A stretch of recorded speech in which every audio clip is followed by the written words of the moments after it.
우리에게 주신 하나님 말씀 히브리서 10장 19절에서 20절 말씀 보겠습니다. 히브리서 10장 19절에서 20절 말씀 봉독합니다. 그러므로 형제들아 우리가 예수의 피를 힘입어 성소에 들어갈 담력을 얻었나니 그 길은 우리를 위하여 휘장 가운데로 열어놓으신 새로운 사의 길이요 휘장은 곧 그의 육체니라. 아멘. 한번 선포하겠습니다. 하나님은 살아계십니다. 하나님은 살아계십니다. 잘 되고 있습니다. 잘 되고 있습니다. 여러분들이 또 하나님 나라의 주인공들이 되심을 믿을 수 있기를 소원합니다. 하나님은 나를 선택하시고 나를 부르시고 나를 통해서 하나님의 나라의 새 일을 행하시기를 원하고 계신다는 거예요. 그러므로 이 땅에 살아오는 많은 사람들 중에 가장 중요한 사람이 나 자신이라는 겁니다. 하나님은 나를 지명하여 불렀기 때문에 오늘 하나님은 우리를 이 땅에서 지명하여 부르시고 우리를 통해서 당신의 일을 행하시기를 소원하고 계신다는 거죠. 근데 우리는 여전히 우리의 그 DNA를 벗어나지 못하고 있는다는 것이 안타깝다는 거죠. 창세기 3장 22절부터 보면은 여호와 하나님이 그 에덴 동산에서 아담과 하와를 내보내면서 무엇을 원하시냐면은 그의 근원이 된 땅을 가게 하셨다 그랬어요. 그만큼 그의 근원이 된 땅, 육신을 이 뒤엎는다는 것이 어렵다는 거예요. 그래서 갈아엎는다는 표현을 쓰고 있다는 거죠. 갈아라. 땅을 좋은 땅으로 만들기 위해서는 쟁기를 가지고 요즘은 이제 경기라든 것들로 갈아엎어야 된다는 거죠. 기계를 통해서. 갈지 않으면 그 땅이 회복되지가 않는다는 거죠. 그래서 하나님의 사람이 되기 위해서 만들어져야 될 필수 조건이 갈아야 된다는 거죠. 갈아엎어야 된다는 거죠. 그의 근원이 된 땅을 갈게 하시니라. 그러면서 생명나무의 실과를 지키게 하시려고 그 주위에 불칼로 지키게 했다고 성경은 기록하고 있잖아요. 다시 말해서 우리의 육을 입고서는 절대로 하나님의 나라에 들어갈 수가 없다는 거예요. 혈과 육으로는 하나님 나라에 들어갈 수가 없다는 겁니다. 우리의 행위로 그의 손을 들어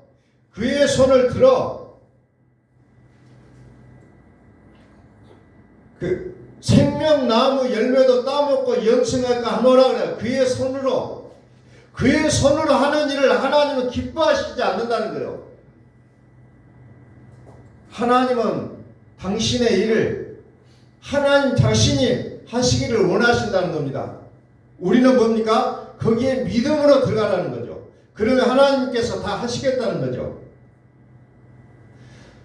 그만큼 우리의 육을 가지고는 도무지 하나님을 기쁘시게 할 수도 없고 하나님을 즐거워하게 할 수 없는 것이 우리의 인간의 몸이라는 거죠. 왜 그렇습니까? 요한복음 8장 44절 보니까 오늘 우리에게 뭐라고 하냐? 너희 아비 마귀에서 태어났다고 예수께서는 말씀하고 계신다는 거죠.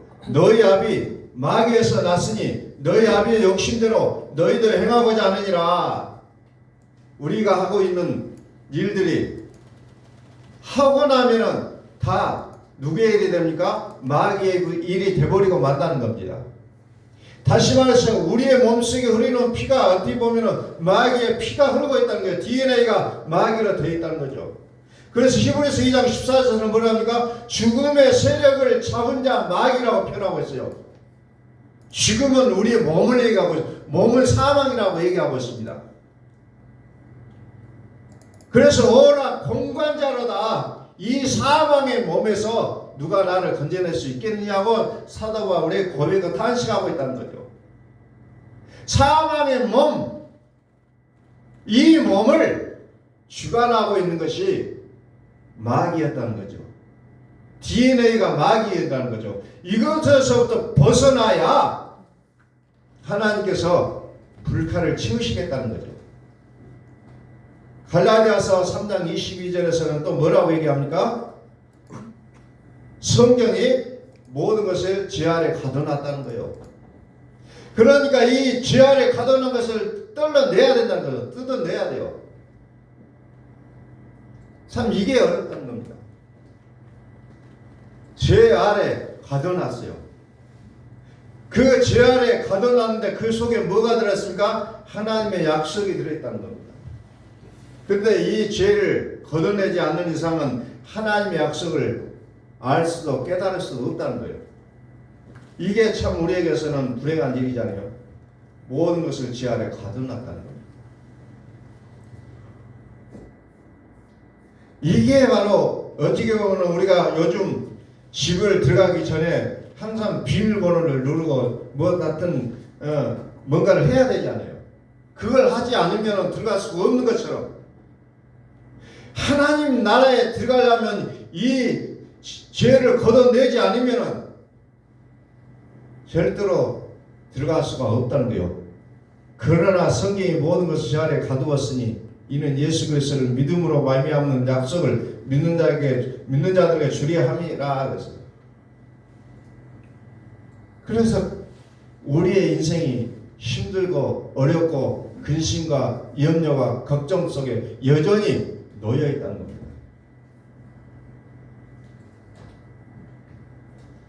갈라디아서 4장 30절에는 뭐라고 얘기합니까? 그 여종과 여종의 아들을 쫓아내라고 하잖아요.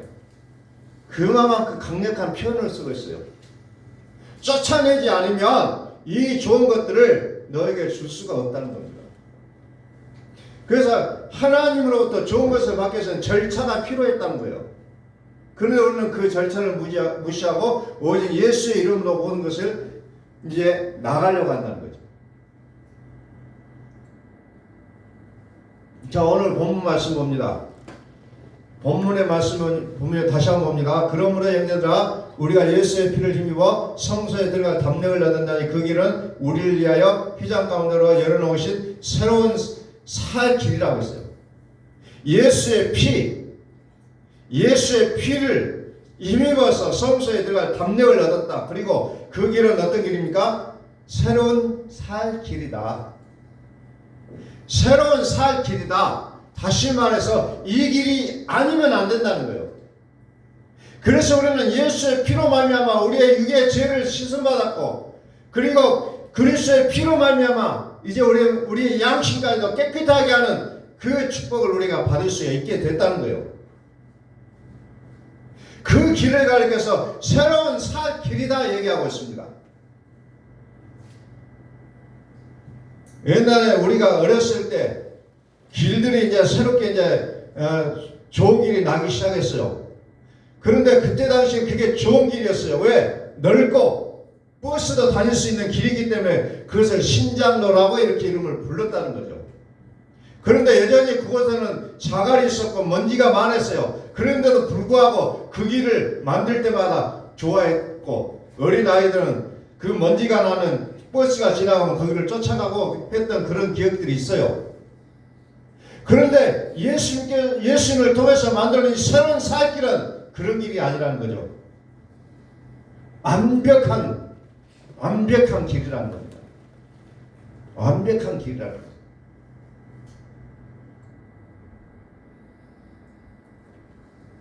완벽한 길을 하나님께서는 만들어 놓으셨다는 겁니다. 완벽한 길이라고 성경은 이야기하고 있어요. 내가 곧 길이요 진리요 생명이니라. 나로 말미암지 않고는 아버지께로 올 자가 없느니라. 다시 말해서 구약의 모든 제사는 이례적이었다는 거죠. 단회적, 그냥 일회용이에요. 일회용. 또 하고 해야 돼요. 그러나 예수님께서 만들어낸 새롭고 살 길은 이제 한 번으로 끝나버린다는 거죠. 단회적이다, 영단번이다, 이런 표현을 쓰고 있잖아요. 영단번. 이것이 우리 속에 꽉꽉 채워지지 않으면 나는 알고 있다고 얘기하지만 여전히 우리는 그 속에 들어가지 못하고 겉의 사람이라는 겁니다. 이방이라는 거예요. 그것을 정확히 알지 못하면 이방인이라는 겁니다. 그래서 오늘 성경이 뭐라고 합니까? 새로운 살 길이다. 살 수 있는 길이라는 거예요. 그게. 이것을 무시해버리면 결단코 우리의 DNA는 바뀌지가 않는다는 겁니다. 여전히 뭡니까? 선한 일을 행하고자 했지만 하고 나면 악이 되고 악의 열매를 맺게 되는 나의 모습을 발견할 수밖에 없다는 겁니다. 새로운 살 길을 우리는 찾아야 된다는 거죠. 살 수 있는 길. 그래서 사도행전 4장 12절에서는 뭐라고 합니까? 다른 이로서는 구원을 받을 수 없나니 천하 사람 중에 구원을 받을 만한 다른 이름을 우리에게 주신 일이 없습니다. 그랬어요. 그래서 예수 그리스도의 구원을 강력하게 선포하고 있는 그 내용을 우리는 보게 된다는 겁니다. 다른 길이 없다는 거예요. 다른 길은 없어.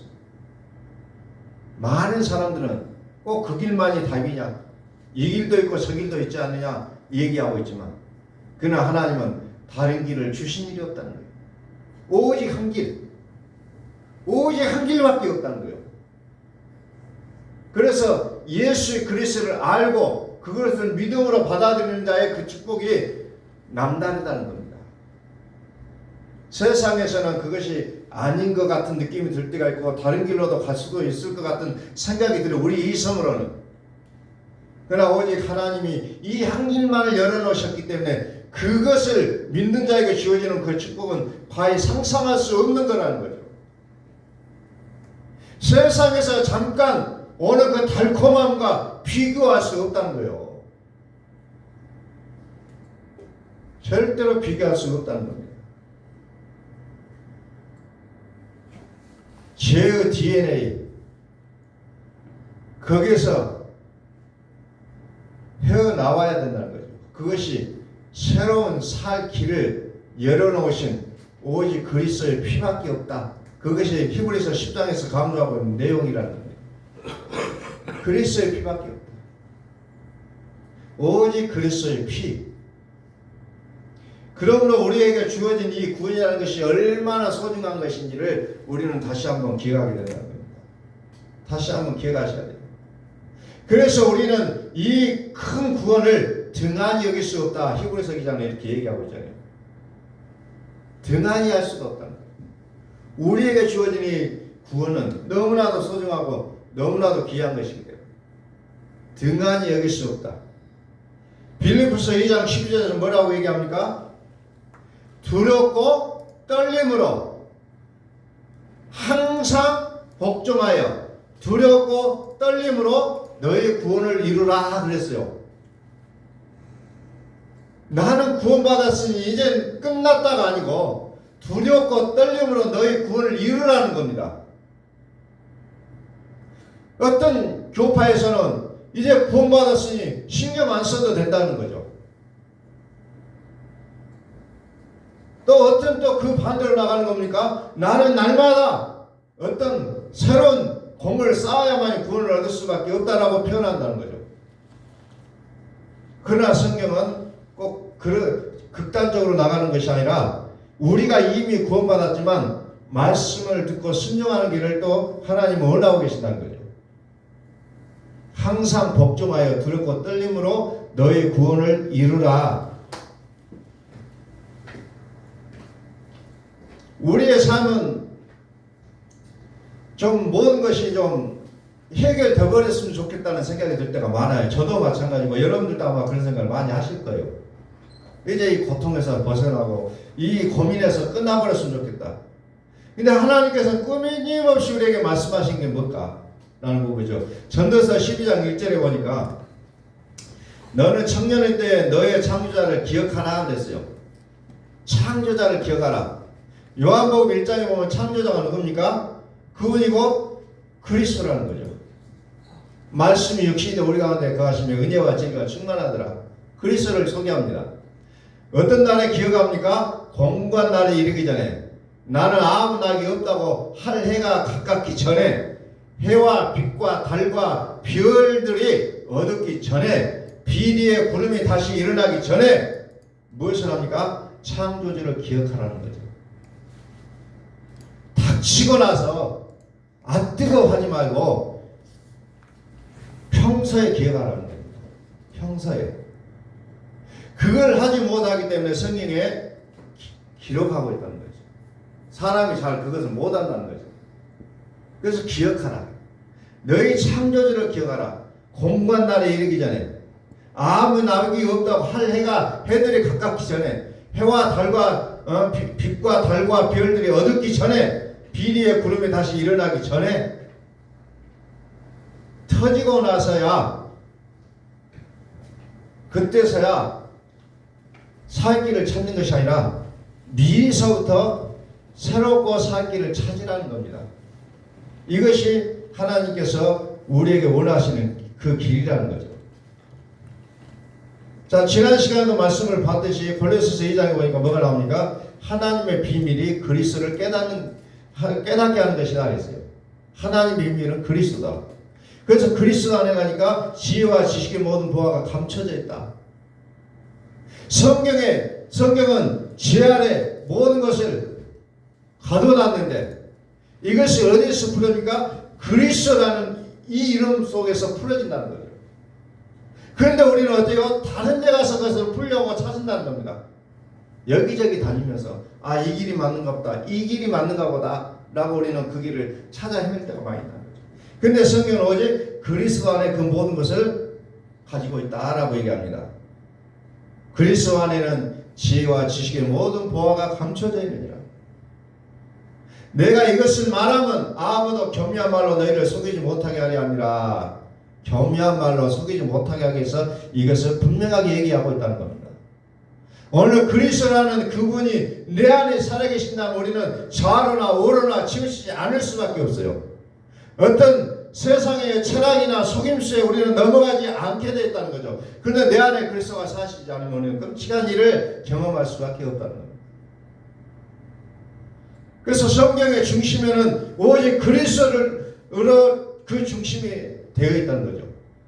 모든 성경은 예수께서 그리스도이심을 믿게 하고 그를 힘입어 생명을 얻게 하는데 성경의 기록 목적이 있다. 사도행전에도 모든 표적과 기사가 나타난 그 이면에는 뭐가 있습니까? 오직 예수가 그리스도라는 사실을 깨닫게 하는데 모든 것이 초점이 맞춰져 있다는 거예요. 그런데 우리의 사람의 생각은 어때요? 그 초점이 맞춰진 그리스도를 바라보기보다 표적과 기적에 우리의 시선이 쏠리게 되어 있다는 거죠. 이건 믿는 사람이나 믿지 않는 사람이나 똑같아요. 그러나 생명을 얻은 자의 그 시선은 어디에 머물러 있습니까? 표적과 기사가 나타나는 그 와중에도 그리스도에게 초점을 맞추게 됐다는 거죠.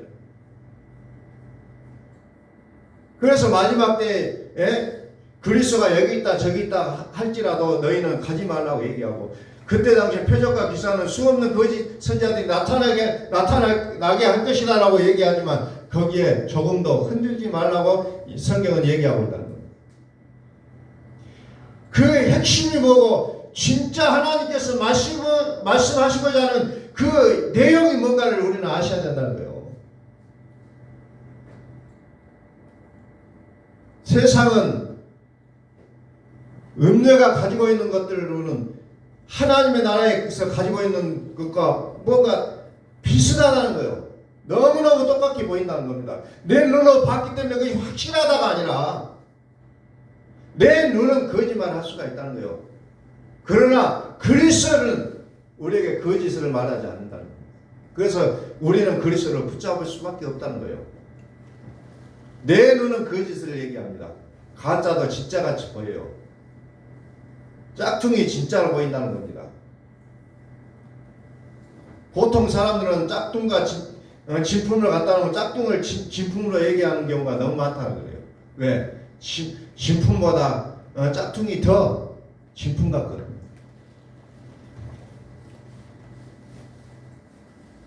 새롭고 살 길. 오늘 우리는 다시 한번 이 부분에 우리의 생각을 좀 맞춰봤으면 좋겠어요. 새로운 살 길이 뭐냐? 새로운 살 길. 나 삶 속에서는 끊임없이 뭔가를 찾아 헤매는데 진짜 내 삶이 새롭고 살 길을 향해 가고 있는가를 우리는 이 시간에 다시 한번 살펴보고자 합니다. 새롭고 살 길. 이것은 자기만이 찾을 수가 있다는 거죠. 누가 그것을 봐줄 수가 없다는 겁니다. 새롭고 살 길. 우리는 그것을 분명하게 확실하게 찾아내야 되고 그것을 그 길을 우리는 걸어가셔야 된다는 겁니다. 오직 새롭고 살 길을 성경은 오직 그리스도라는 이름으로 표현하고 있다는 것을 우리는 다시 한번 기억할 수 있기를 소원합니다.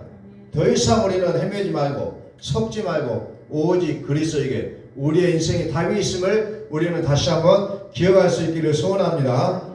우리 기도하겠습니다.